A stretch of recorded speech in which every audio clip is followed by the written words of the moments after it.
Si Bernard ay isang ordinaryong binatilyo mula sa maliit na baryo sa Baao.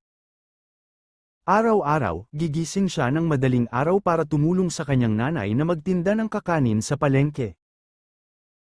Wala silang sariling bahay, at madalas ay kulang pa ang kinikita nila para sa pagkain.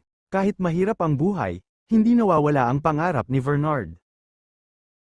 Mahilig siyang magbasa tungkol sa negosyo at teknolohiya gamit ang luma nilang cellphone na minsan lang magkaroon ng internet, isang gabi. Habang naglalakad pa uwi galing palengke, may nakita siyang lumang cellphone sa gilid ng daan. Nang buksan niya ito, biglang may lumabas na mensahe, "System activated." Nagulat si Bernard. "Anong system?" bulong niya. Maya-maya, may lumabas ulit. Mission #1. Kumita ng 100 piso sa loob ng isang araw. Reward. 10,000 piso, napaisip si Bernard. Akala niya prank lang, pero sinubukan niya pa rin. Kinabukasan, gumawa siya ng simpleng online reselling gamit ang libreng post sa social media.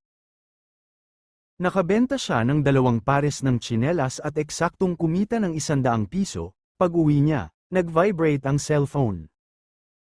Mission complete. Reward sent. 10,000 piso. Biglang may pumasok na pera sa e-wallet niya. Nanlaki ang mata ni Bernard. Hindi ito panaginip. Sunod-sunod ang missions. Magbenta ng 50 items. Mag-aral ng stock trading. Magpatayo ng maliit na negosyo. Tulungan ang 5 mahihirap na pamilya. Habang tinatapos niya ang bawat mission, lalong lumalaki ang rewards. Pero may isang kakaibang rule ang system: kapag ginamit mo ang yaman para manlamang ng kapwa, mawawala ang lahat. Dahil dito, naging maingat si Bernard. Hindi siya naging mayabang kahit yumaman siya.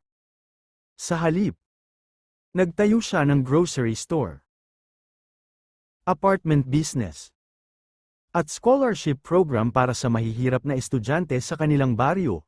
Lumipas ang 5 taon, ang dating batang walang makain, isa ng batang milyonaryo at kilalang negosyante. Ngunit higit sa lahat, mahal siya ng mga tao dahil hindi niya nakalimutan kung saan siya nagsimula. Isang gabi, muling nagliwanag ang cellphone. Final mission. Humanap ng taong nangangailangan, at ipasa ang system. Napangiti si Bernard habang nakatingin sa mga batang nagtitinda sa kalsada. Doon niya na-realize.